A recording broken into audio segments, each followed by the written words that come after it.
అనకాపల్లి జిల్లా కె కోటపాడు మండలం కోటూరు సాంఘిక సంక్షేమ శాఖ గురుకుల పాఠశాలలో ఆదివారం భారతీయ జనతా పార్టీ రాష్ట్ర అధ్యక్షుడు పివిఎన్ మాధవ్ రూపకల్పన చేసిన మనసులో మాట కార్యక్రమం విజయవంతంగా నిర్వహించారు.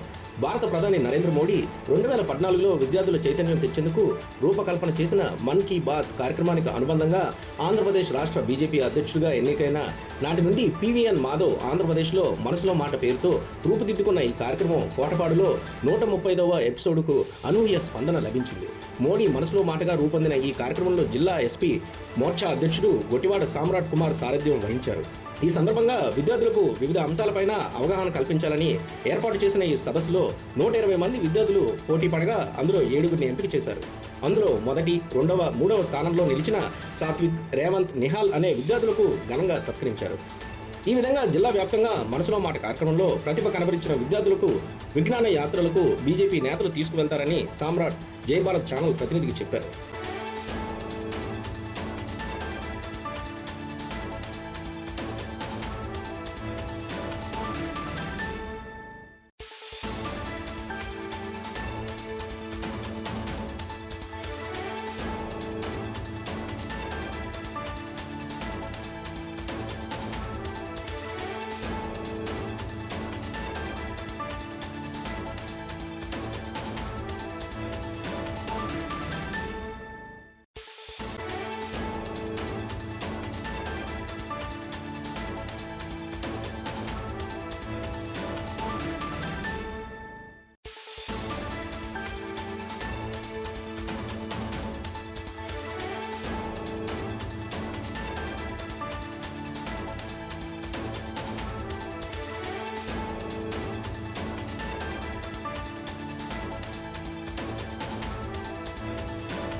ఓకే, 3 క్వశ్చన్ చెప్తాను. 2 అవర్స్ చెప్తే వాడు ఓకేనా? ఓకే. ప్రపంచ యోగా కార్యక్రమాలు ఇంత జాతీయం అండి. ప్రపంచ యోగా కార్యక్రమాలు డాష్ కంటే ఎక్కువ ప్రదేశాల్లో నిర్వహించబడ్డాయి. 2000 అనుకున్నానా? 2000 ఇద్దరు దగ్గరికి వచ్చారు. 2000 దాటారు. సేమ్ పాయింటే. ఓకే, రెండో క్వశ్చన్. రెండో క్వశ్చన్. ప్రధానమంత్రి సురక్ష బీమా యోజనలో ప్రమాద బీమా కవరేజ్ ఎన్ని రూపాయలు?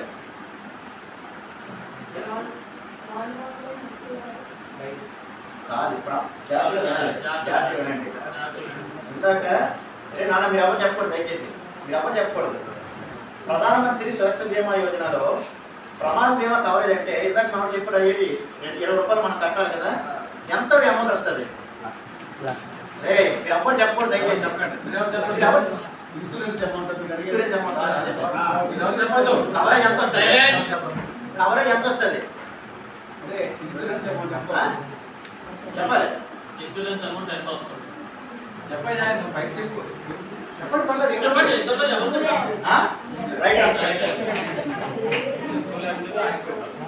అబ్బాయి క్లాస్ 8 2 lakhs కాబట్టి వెరీ గుడ్. చెప్పండి కొట్టాలి.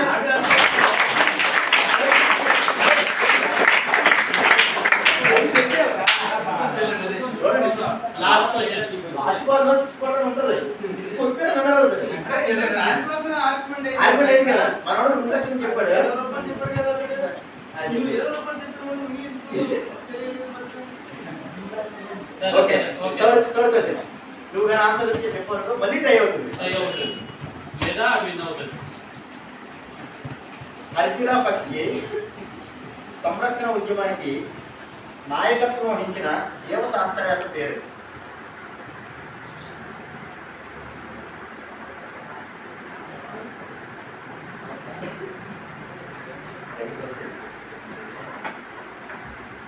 శాస్త్రవేత్త పేరు, సైంటిస్ట్ పేరు. ఇంకోటి ఏంటంటే అతను మగోడు కాదు. మీరు చెప్పండి, నీకు లేదు ఇక. వీళ్ళందరికీ కాదు. ఇంకే ఇందాక ఆలంకరించారా సైలెంట్ ఉద్యోగం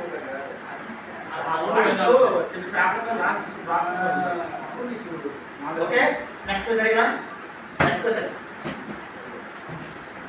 కేంద్రీయ సంస్కృత విశ్వవిద్యాలయం డాష్ మరియు డేటా సైన్స్లో బీటెక్ ప్రారంభిస్తుంది.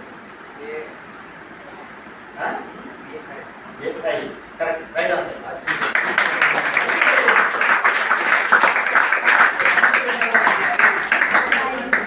Very good, very good. ఇంకో క్వశ్చన్ అడగలమా?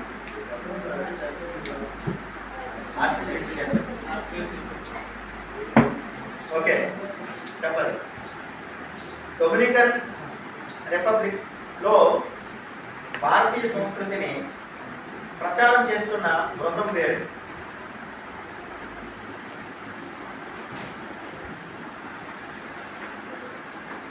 డొమినికన్ రిపబ్లిక్లో భారతీయ సంస్కృతిని ప్రచారం స్టేట్ ఫస్ట్ ఆ టీంలో నేను నెంబర్ 1. నేను అక్కడ స్టేట్ ప్లేయర్ ఫోటో. తర్వాత రిలే వాటి రిలేలో కూడా స్టేట్ సెకండ్ ప్లేస్, రిలేలో కూడా నేనే ఫస్ట్ టీంలో.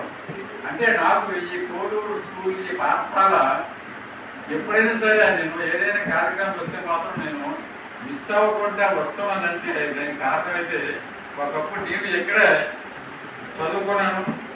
ఇక్కడ నుంచి చదువుకొని నేను మరి ఇక్కడ మెరిట్లో పాస్ అయ్యి ఇక్కడి నుంచి 10th క్లాస్ అయిన తర్వాత ఇంకో విజయనగరం మహారాజ్ కాలేజీకి వెళ్ళి అక్కడ చదువుకోవడం జరిగింది. నా యొక్క మీకు సూచనలు ఏంటంటే ఏ కోడూరు అనగానే విద్యలోనే కాకుండా క్రీడలోనూ కూడా మంచి బ్రహ్మాండమైన పేరు ప్రఖ్యాతులు ఉన్నటువంటి ఈ స్కూల్ ఇది. మరి అటువంటి స్కూల్లో మరి మీరు ప్రవేశించడం, ఇక్కడ విద్యని అభ్యసించడం మరి నిజంగా మీకు అది చాలా అదృష్టం అని చెప్పేసి నేను అనుకుంటాను. ఎందుకంటే అది అంత మంచి స్థలం ఇది. చాలామంది విద్యార్థులు ఇక్కడి నుంచి ఎంతోమంది ఇక్కడి నుంచి డాక్టర్స్ అయ్యారు, ఇంజనీర్స్ అయ్యారు. నాతో చదువుకున్నారు, నాకంటే ముందు ఉన్న వాళ్ళు అనుకున్న వాళ్ళు కూడా చాలామంది ఈవేళ ఏ కోడూరు స్కూల్లో 10వ తరగతి చదివిన వాళ్ళు మాత్రం 100కి 80 మంది మంచి బ్రహ్మాండమైనటువంటి భవిష్యత్తు అందరూ ఉన్నారు. ఎవరో నారాట్లో తప్పడిపోయిన తప్పితే అందరూ కూడా మంచి అధికారులు ఉండాలని గురించి మీరు అందరూ శ్రద్ధగా మరి ఏదైతే ఇక్కడ మీరు వచ్చి మీ తల్లిదండ్రులు ఇక్కడ పెట్టారో మరి వారందరికీ కూడా మరి మంచి పేరు ప్రఖ్యాతులు రావాలని చెప్పేసి నేను కోరుకుంటూ మరి ఆ పేరు ప్రఖ్యాతులు అయితే మీ నుంచి రావాలి. వాళ్ళు మీరు ఇక్కడ మంచి బ్రహ్మాండంగా ఇక్కడ విద్యను అభ్యసించి రేపు 10వ తరగతిలో మంచి మార్కులతో మీరందరూ ఉత్తీర్ణులు అయ్యి ప్రతి ఒక్కరూ కూడా మరి ఏ కోడూరు మీ ఏదైతే హాస్టల్ విద్యార్థులు చదువుకుంటారో అందరూ కూడా మీరు ఫస్ట్ క్లాస్లో హైయెస్ట్ మార్క్స్తో మరి పాస్ అవ్వాలని చెప్పేసి మీ అందరికీ నేను చెప్పుకుంటూ అదేవిధంగా మాకు ఇక్కడ మీకు గుర్తుంచగా ఈ వాతావరణం అయితే నేను ఇది వరకు ఉండేటప్పుడు వచ్చాను ఈ హాస్టల్కి. నాకైతే వాతావరణం మరి ఆ రోజు అయితే ఎందుకో మరి సహకరించలేదు. వాళ్ళకి కూడా నేను ఆయన కురవాడ స్టేట్కి కూడా నేను వారికి కూడా నేను చెప్పడం జరిగింది. బాగుంది వారికి కూడా మరి ఆయనకి అదే కారణాల వల్ల ఇక్కడి నుంచి పనిష్మెంట్ వెళ్ళాడు. తర్వాత ఇక్కడ మీకు మంచి బాధ్యత గారు వచ్చారు రామ్ గారు. మరి ఎప్పుడు కూడా రాత్రులు కూడా ఎక్కడే ఉండిపోయి మీతోనే ఉంటున్నారు అంతే కదా. అయితే ఉండిపోతున్నారు అక్కడ మీతోనే గడుపుతున్నారు అక్కడ. అంటే మీరే ఆయన పిల్లల్లాగా చూసుకుంటూ మరి జాగ్రత్తగా మిమ్మల్ని తయారు మీరు చూస్తుంటే ఇవాళ మీలోని కొంతమంది అయితే అందరూ తెలివైన వాళ్ళే ఆధారం లేదు, కానీ కొంతమంది ఏంటంటే ఎక్స్ప్రెస్ చేస్తున్నారు కొంచెం ముందు. దాన్ని మనం ఏదైనా సరే మన మనసులో ఉండేది బయట మనిషికి తెలియపట్ల ప్రజెంట్ చేయడం మాట ప్రజెంట్ చేయడం నేర్చుకోవాలి. మన మనసులో బయటకు చెప్పాలి, లోపల మనం భయపడకూడదు. అలాగే ఎక్స్ప్రెషన్ అదే వీడు ఉన్నాడు అయితే ఇప్పుడు వీళ్ళు సెకండ్ ప్లేస్ వచ్చినా సరే ఎక్స్ప్రెషన్లో మాత్రం చాలా గట్టోడీడు మనోడు ఉన్నాడు కానీ తెలుసు తెలివైనవాడే కానీ చెప్పలేకపోతున్నాడు బయటికి, లోపల ఉండిపోతుంది. ఎక్స్ప్రెషన్ కావాలి మనలో ఉన్నదాన్ని బయటకు చెప్పడం.